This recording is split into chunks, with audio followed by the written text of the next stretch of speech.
guys, what's up and welcome to another flight, my second of the day. About the past month I've just been working on my Bali travel guide, basically sitting behind a laptop. I was getting anxious, wanted to get on the road, so I sent an email to my good friends at Cebu Pacific, and literally the next day I found myself here on a flight, headed to Dubai, a brand new place I've never been to. We've got about 8 hours and 45 minutes to get to Dubai, and then from there I'm actually meeting up with a guy who I literally just met through Instagram, and I'm gonna be staying at his place. Kind of crazy, but that's the life I've kind of started to live, where most of my friends I've been making online, which is kind of a weird thing. Never thought I'd get there. I think my parents used to say don't talk to strangers, but now I'm doing the exact opposite. So you guys will meet him shortly. That's kind of the fun of this trip, to be honest. I haven't done a solo trip in a long time. I'm very excited about it. It always brings like a big level of uncertainty into the trip, but I embrace it. Goodbye, Manila. See you soon. The captain has turned on the seatbelt light. Please take your seat and fasten your seatbelts. Thank you.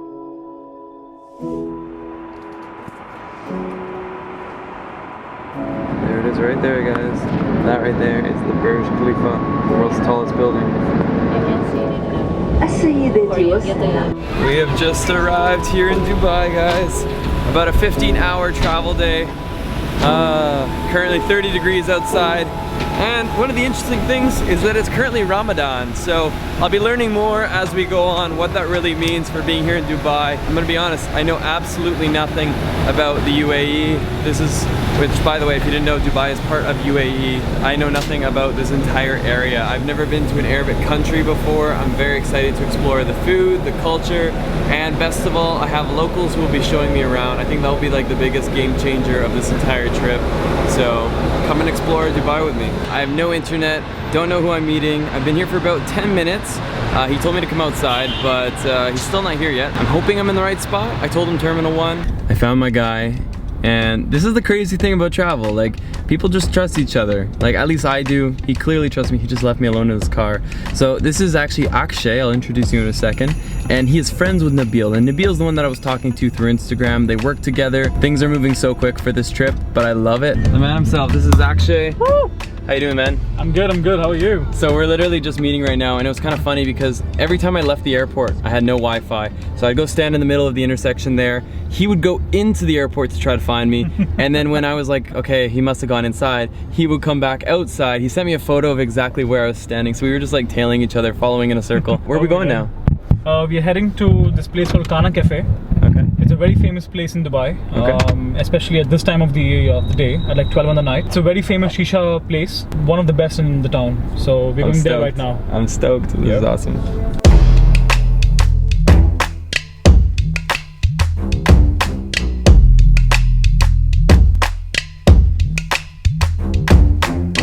Alright, so this is the guy I've been talking to on Instagram right here, Nabil. What's up, man? What's up?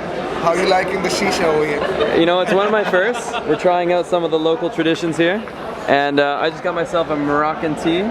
Still haven't tried it yet. That right there. So all you gotta do is you gotta inhale, and from there it heats up these little stones over there. Here, boy. Good morning, guys. I am so excited. It is the first official day here in Dubai. I'll be kind of explaining to you what Ramadan means to somebody like myself when you come to visit places like Dubai.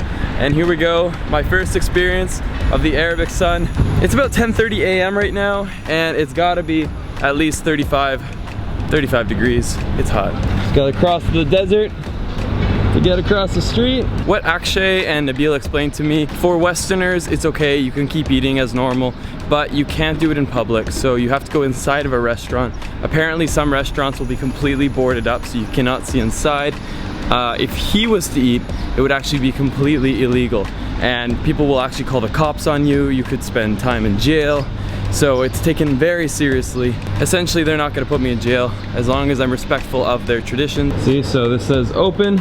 I have to reinforce this, guys. I am new to the Arabic culture. I know very little about it. I'm very excited to be learning.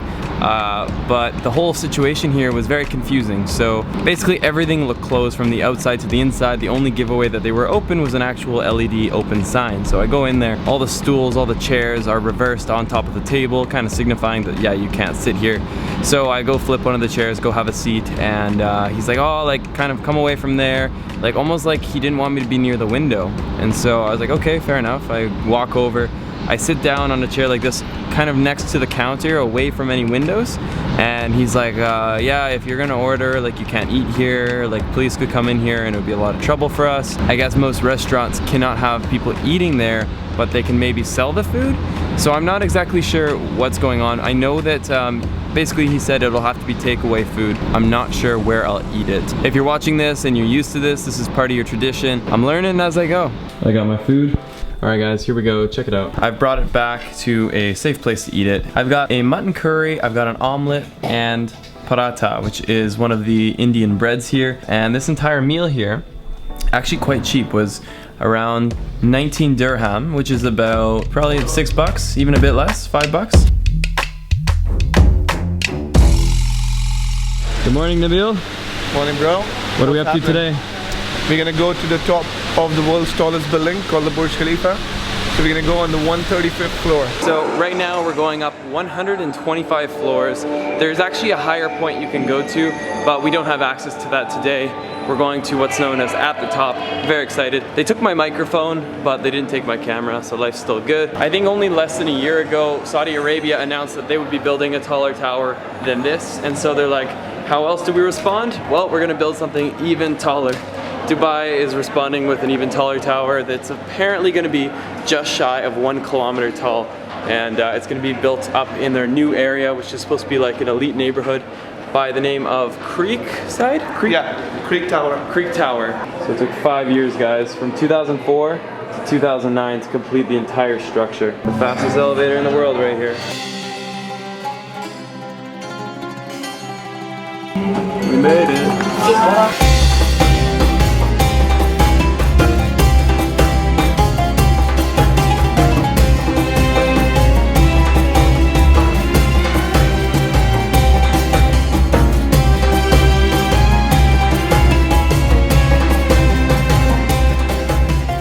So guys, you can see right out there, these are man-made islands. You can see so much of the islands they're building from here on the 125th floor. One of the amazing things is that, yes, this is an incredibly wealthy place. Like, a lot of the wealth is going to be held by a few key people, one of them being the king. Literally everywhere you look, you see the word MR written on the building, so that's the main development company, and it's owned by the royal family. But the crazy thing is, you know, the wealth hasn't just been kept by those people, it's actually spilled over to the locals. 20 or 25 years ago, basically nothing was here, it was just straight desert. Once they found oil in Abu Dhabi, they started to develop Dubai, and this entire UAE nation became extremely prosperous. The local people have free healthcare, they have free education, free accommodation, and apparently they even get some serious subsidies to go study abroad so they can get like world-class education. So yes, there's a few key people that own most of the wealth, but it has benefited an entire population here in UAE. Okay, so forget oil money. I just found out how they build Dubai. It's by having people go to the top of this tower because it's 370 dirhams. Like $100. It's like $100 to go to the top. It's one of those things you gotta do if you come to Dubai, but fortunately the tourism board has hooked it up.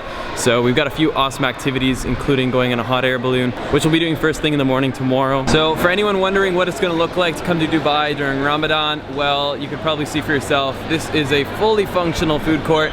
It pretty much looks like it would probably be any other day here, but yeah, it definitely impacts a little bit where you can eat. Certain restaurants are definitely closed. Certain tourist attractions are actually quieter, which in my opinion, that's a good thing. Like for example, we just went to the top of the Burj. By no means did we have it to ourselves, but it was still quieter than a typical day. So hopefully I'll get to see a little bit of the local traditions here during Ramadan.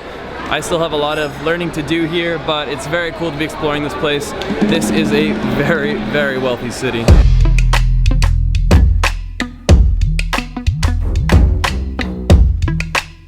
Another crazy thing here in the Dubai Mall.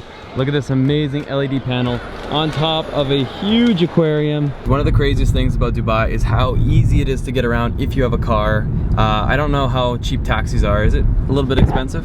Kind of expensive. But if you have someone to drive you around, it's unbelievably efficient. Like, we're making so much distance so fast.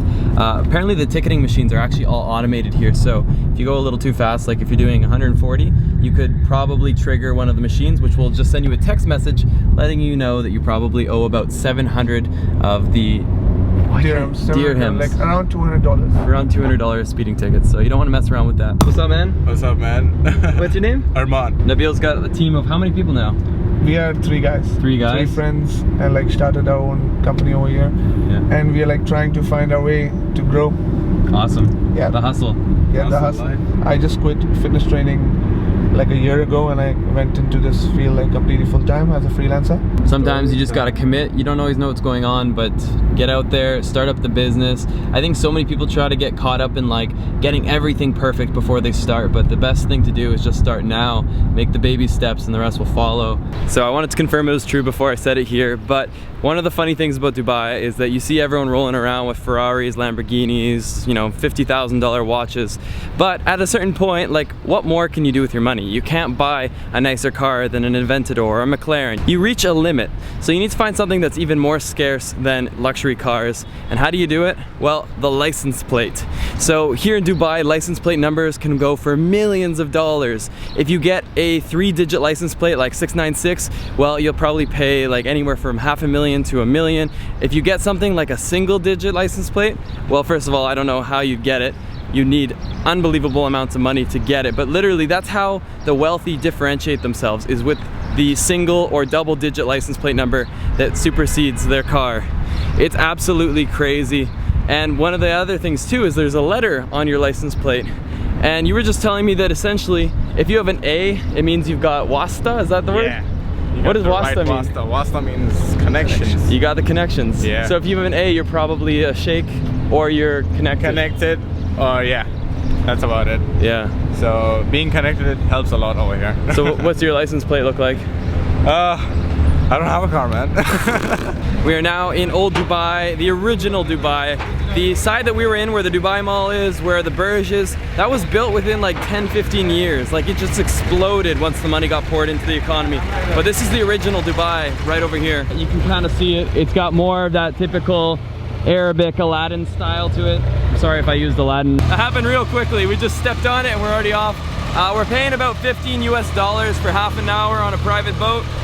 There was no negotiating. Basically, we just took the standard rate, and pretty cheap. I'm seeing that Dubai is ultra luxury, but it's actually not that expensive to travel around here for the most part. If you know what you're doing, you can keep costs down.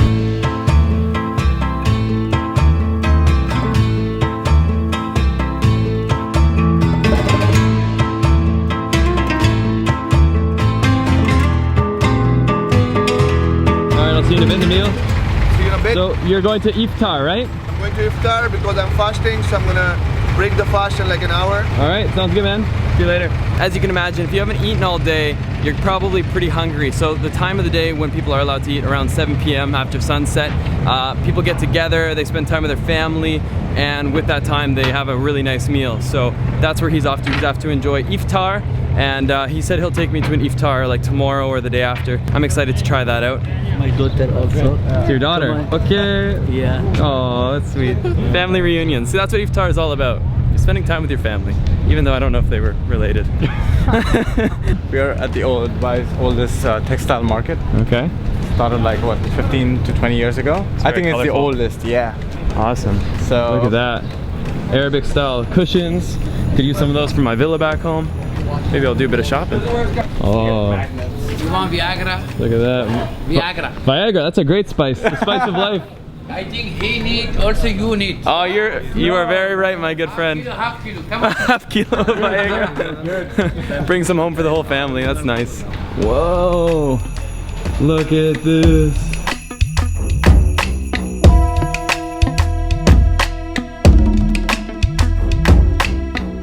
You can smell all the spices here. It's absolutely amazing.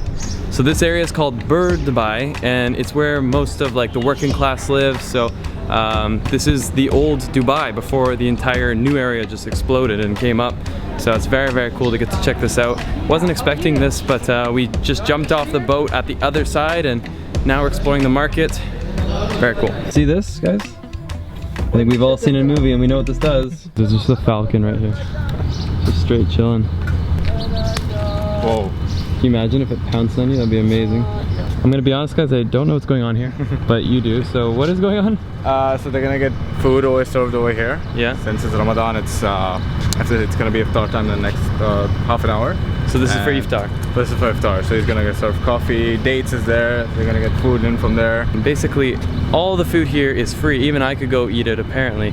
And it's all been provided by the sheikhs. And so those are the people who, of course, have a lot of money that have been earned through the oil, but they're the multi-billionaires, and they do a lot of charity work. So the working class can come here, get a free meal, and enjoy Iftar.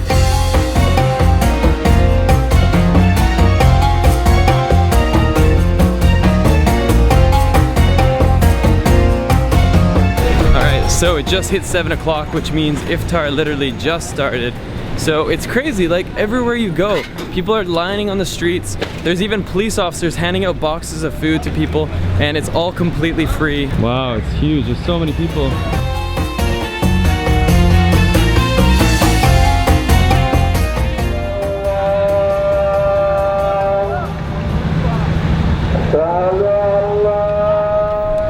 So we got here right on time, literally 1 minute before. Now that it's 7 o'clock, the call to prayer has started and people can eat, they can drink, and the fasting has stopped for today. It begins again at sunrise tomorrow morning. Where are we going, Armin? We're gonna go to Seychelles to have a Hassan Matar. Okay. I'm sure you love it. It's like mixed of shawarma. Trust me, you've never had a shawarma like this ever before. He was telling me that this is like kind of, you know, affordable food. It's very just casual, but yet you'll see like Rolls Royces and Bentleys and all the above pulled up here because at the end of the day, you can't replace good food and people come out of their way to come experience this.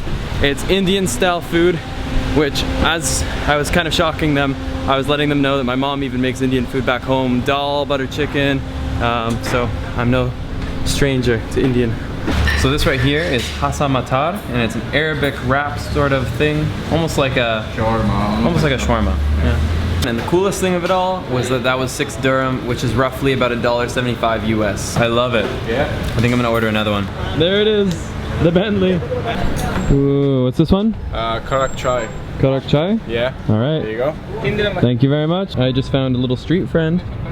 Look at this, guys. So the cat actually has his ear clipped, and that means that the government has neutered or spaded this cat, has given it all the vaccinations it needs, and now it can just happily live here on the street. And Arman is showing me where him and his crew hang out, so yeah, every day they just come to this parking lot. Every day. Experiencing how it's like to be here in Dubai, the real side. It's very cool. What's up, guys? I hope you enjoyed today's video. I know for me this was like a completely unique video, going to a brand new place, experiencing a culture I knew nothing about, so I hope you enjoyed that. A bit of cinematics meets a lot of storytelling, and there's a lot of more good stuff to come in the Dubai series, so stay tuned for that. Hit that subscribe button if you're new to the channel. Now, first off is fan of the day, and that is going today to none other than Lanai Mayez. Lanai, thank you very much for your comment. I'm so glad you recognize my ability to pronounce names without any fault. I appreciate that. The question of the day goes to Vangario, and it was actually asked on an old video about how I use all my music for my YouTube videos. And for those of you that don't know, I use Epidemic Sound. It's where I got all the music for this video here. Literally just searched Dubai and it had a huge catalog of different Arabic sounding music. Anyways, long story short, what happens when you cancel your subscription? Well, you actually get to keep using the music in the videos that have already been published. So in other words, if you've posted 10 videos, 100 videos, or 1,000 videos using Epidemic Sounds, and you posted it during your subscription period, they won't go and claim those videos. You have the right to keep monetizing them. And so the moment you cancel your subscription, you just don't pay anymore, and there's no real downside, there's no problems that will occur. You get to keep making money, and you don't have to pay any more money. But of course, you won't be able to use their music for future videos without being part of the subscription model. So that's kind of where it's at. And guys, that's where I'll end today's Dubai 1 video. Again, stay tuned for Dubai 2, and as always guys, let's get lost again in the next one.